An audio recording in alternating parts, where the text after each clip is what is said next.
بسم الله الرحمن الرحيم. أعزائي طلبة وطالبات الصف الثاني الثانوي. How are you? I hope you are fine and I hope that you are all having a good health. We will have a look in this time with Unit 8, which is entitled High-Tech Transport. Okay, again, the unit is entitled High-Tech Transport. In this picture, as you can see, it's the picture of the first modern automobile. Of course, it has developed over the years, and of course, there is a difference between modern vehicles nowadays, and that of the past. And we will have a look at the most important vocabulary in the following slides. Okay? It's time for the new vocabulary.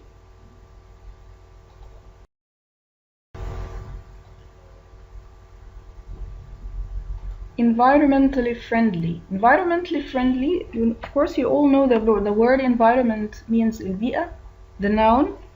Environmental is the adjective. Environmentally friendly, environmentally here is an adverb. It describes something that is not bad for nature. It's called environmentally friendly. Following is significant. What part of speech is significant? Yes, it's an adjective. It means important. Significant is an adjective, but significance is the noun. Okay? Okay, here it's a picture of public transport. What is public transport? Buses, trains, etc. that are available for people to use. These are examples of public transport. Underground, buses, trains, and so on and so forth. Okay, what can you see here? Yes, we can see someone who has different choices. He can't choose from them. So these are called alternatives. Alternatives means in Arabic بدائل. بيدور على بدائل. عنده أكتر من option. Okay? So alternative means describing things you do or use instead of something else. I will take the metro instead of the train. So this is an alternative, and so on. Okay. Network. A network means a system of lines, tubes, wires, roads that cross each other and are connected to each other. This is a very simple picture of a network. They are all connected together. It's a huge web full of tubes, lines, and wires, as you can see. Next. Okay. Expansion. Expansion means when something increases in size, range, amount, etc. When something increases, as you can see, some arrows are small and then they were bigger. Expansion means in Arabic تمديد أو امتداد. The verb from expansion is expand. To expand means to يوسع أو يمد. Okay. Next.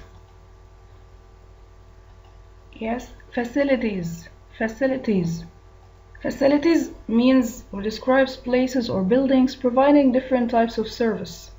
Facilities in Arabic means تسهيلات. الحاجات اللي بيقدمها أي مكان للمواطنين كخدمة كservice. Like electricity, water, and cleaning, and so on and so forth. This is the word facilities. The verb from facilities is facilitate. Facilitate يسهل. And facility is تسهيلات. Let's have a look at the most important phrases, expressions, idioms, and prepositions. Number 1, along the coast. Number 2, around the world. Number 3, forms of transport, like trains, buses are forms of transport. Number 4, agree with someone. I agree with you. Number 5, bad for. It's bad for your health. smoking is bad for your health. Number 5, close to. Number 6, importance of. And note something here, importance is a noun, it's followed by of. Importance of. But if it was an adjective as important, it would be to or for. يعني هنا importance ده noun، أهمية حاجة. importance of لو كانت حاجة مهمة ليه بنقولها important to or important for. Following is make notes. Over the next 10 years تقال كده على بعضها، يعني خلال ال10 سنين اللي جايين. Take a test. Increase in زيادة في، وعكسها طبعا decrease in برضو. Part of. Plan for. And now it's your turn. Let's practice together.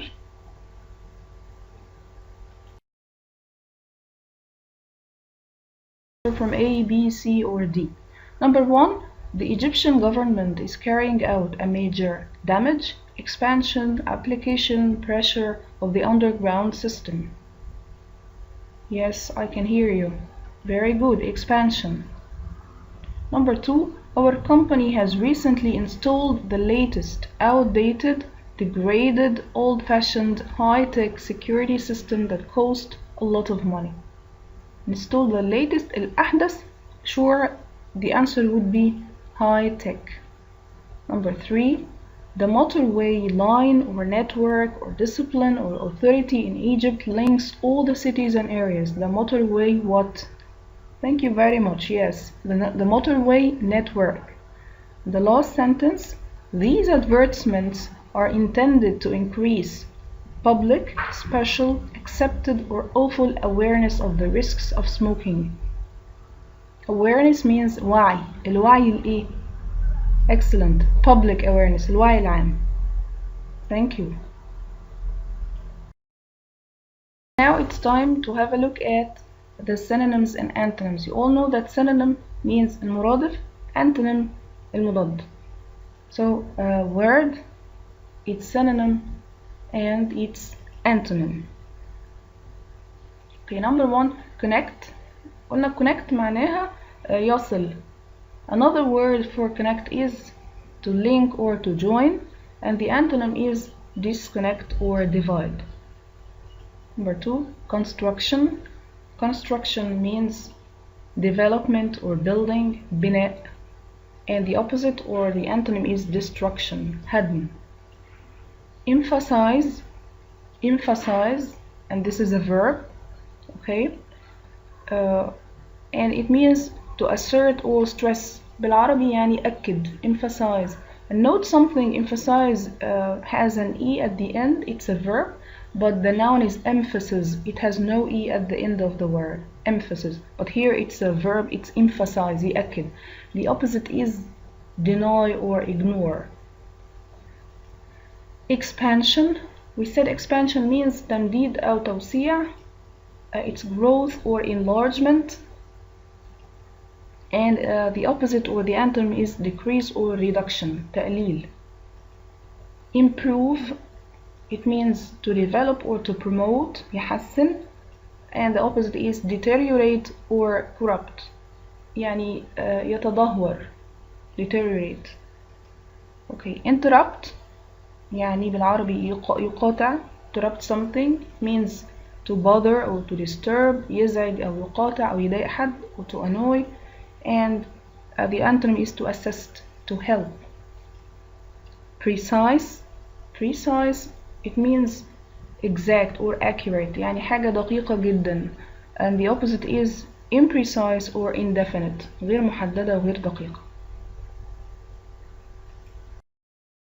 Alright, let's have a look at some of the language notes, and they are very short language notes.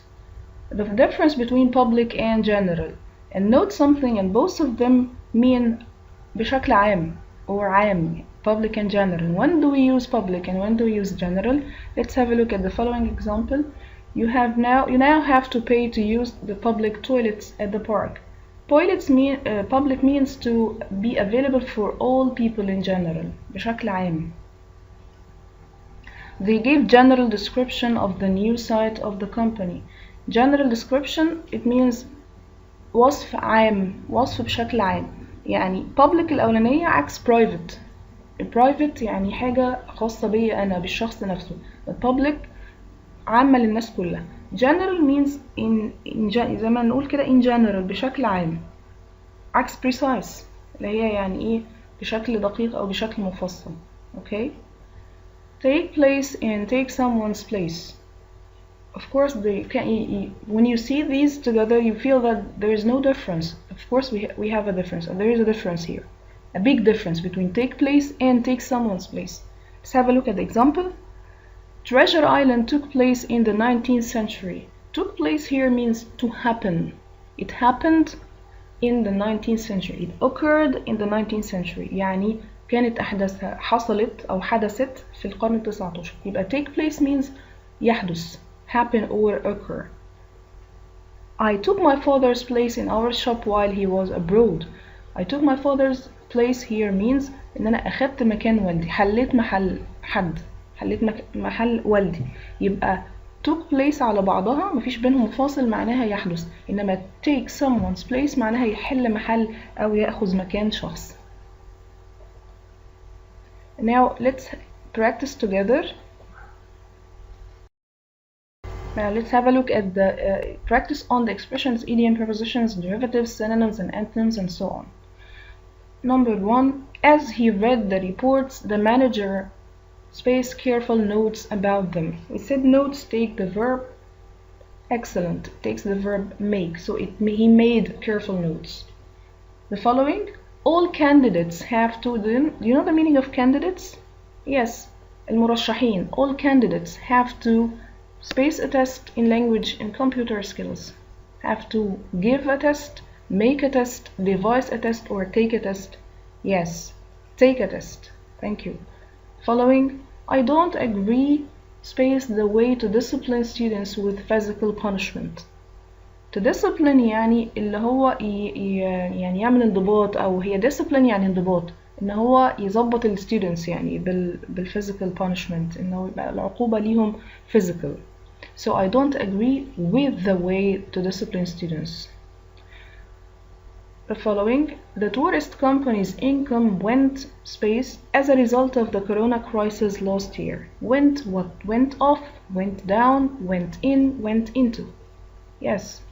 To go down means to decrease, EL, went down. Following. The metro lines made it easier to travel space Greater Cairo and the new suburbs. To travel around, yes, يعني يلف أو يسافر حول Cairo, Greater Cairo and the new suburbs. After a brief by the manager, the staff meeting began. After a brief, okay, here, a brief here is an adjective, so we need what follows an adjective, we need a noun. So a brief introduce, it's a verb, a brief introduction, a brief introductory, or a brief introduced. Thank you, I can hear you. Introduction. عايزة بعد brief اللي هي adjective عايزة noun طبعا. Okay, number 27. The evidence was not really space enough to put the accused man in prison. The evidence الدليل ما كانش بشكل كافي علشان يضع المتهم في السجن. عايزة هنا was not really. Yes, we need an adjective. So persuade, persuasion, persuasive, persuaded, persuasive. ما كانش مقنع بشكل كافي. Through the national projects, the government plans to more jobs for young people. The government plans to what? Yes, to create more jobs. To create jobs means يوفر فرص عمل.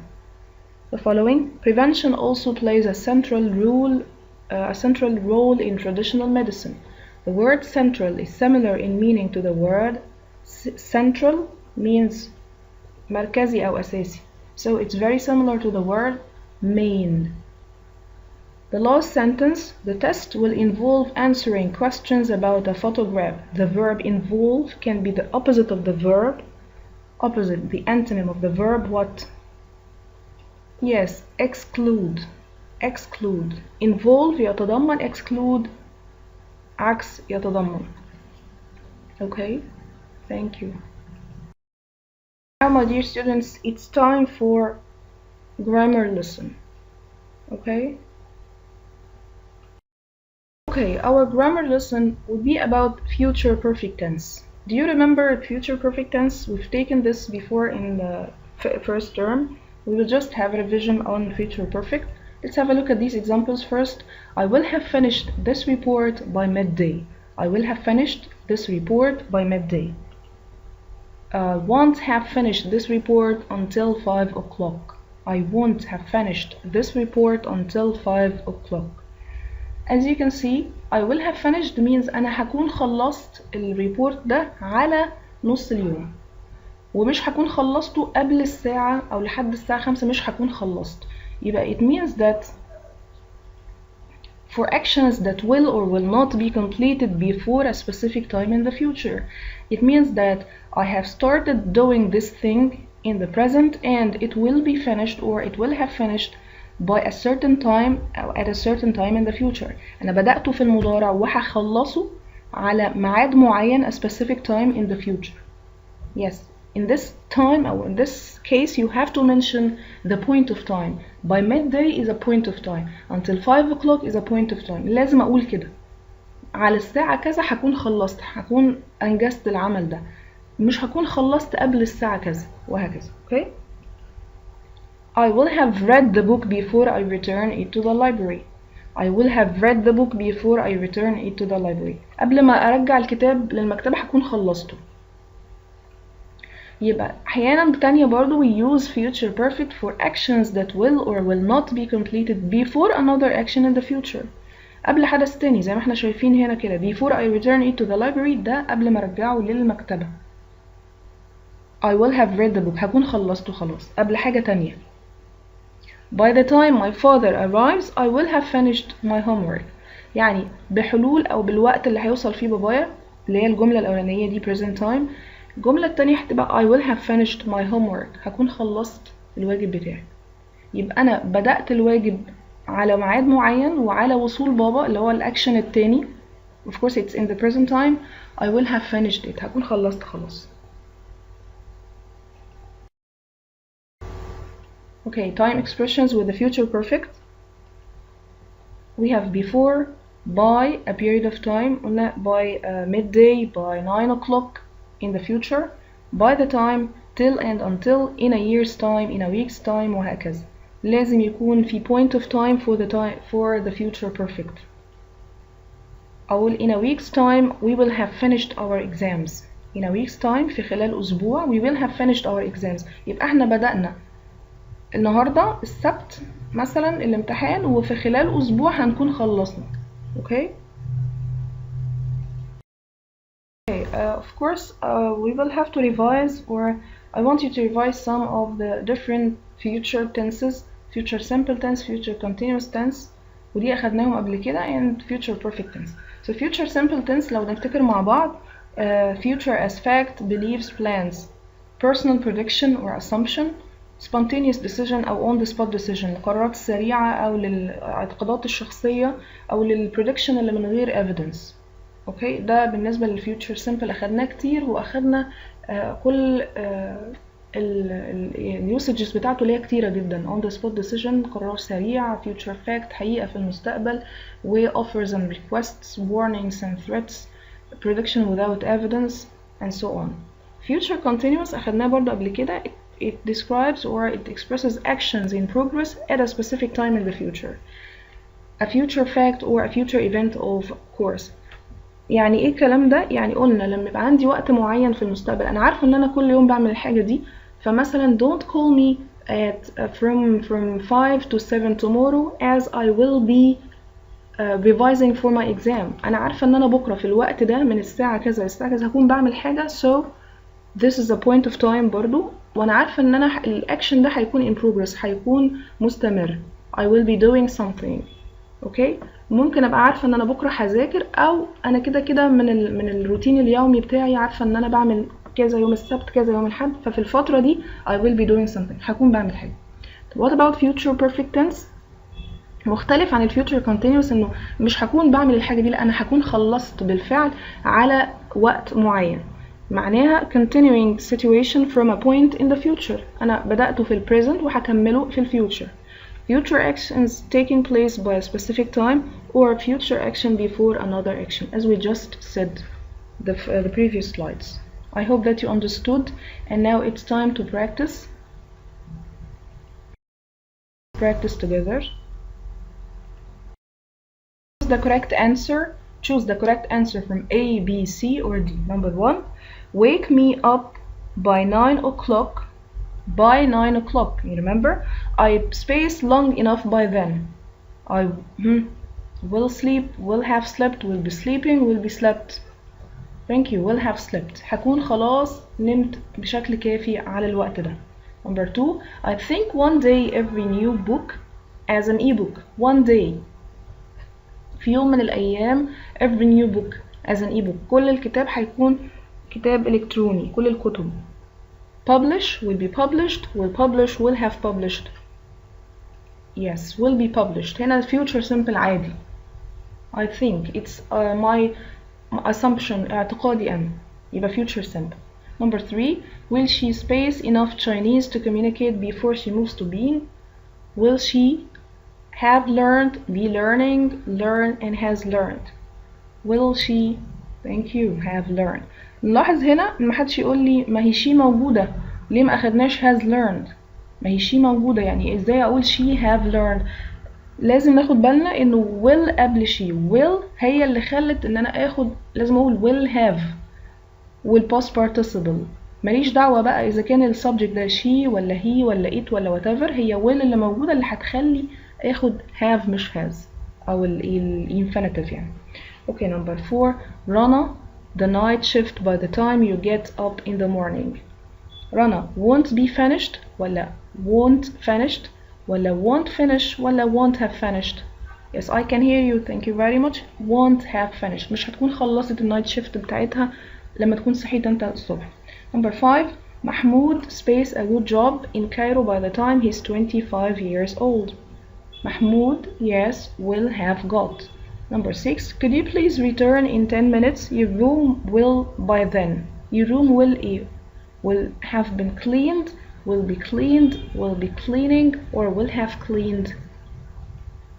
Yes, will have been cleaned. حد هنا يقول لي this is what? This is passive. يبقى أنا عارفة إنه will have will PP ده active future perfect active. will have been will PP معناها future perfect بس في الباسيف. طبعا الأوضة مش هي اللي هتنظف. لو قلت will have cleaned by then يبقى الأوضة هي اللي هتنظف على الوقت ده. لا، أنا عايزة أقول الأوضة هي تكون اتنظفت خلاص. Number 7. Phone me after 8 o'clock. We space dinner by then. We will finish. We will be finishing. We will have finished. Or we have finished. Yes, I can hear you all. Thank you very much. We will have finished. Number 8. Our guests are expected to space by 4 o'clock this afternoon. To be arrived, to have arrived, to have been arrived, or to will arrive. لاحظوا ان فعل arrive مش بياخد passive. هو اصلا يصل كده من غير ما ياخد passive ولا حاجة. So we will choose to have arrived or expected to have arrived by 4 o'clock. Number 9. We space all our needs in a week's time. We will buy, we will have bought, we are going to buy, we are buying. خلي بالنا من in a week's time. قلنا دي من التايم expressions بتاعت ال future perfect. Will have bought. Number 10. It's a big course. We space it by time the vacation begins. Won't finish, won't have finished, won't be finishing, or aren't finishing. Yes, it's a big course. We won't have finished it by the time the vacation begins. At the end of our program and our unit, I want to thank you all for your good listening, and I hope to meet you next time, inshallah. Thank you.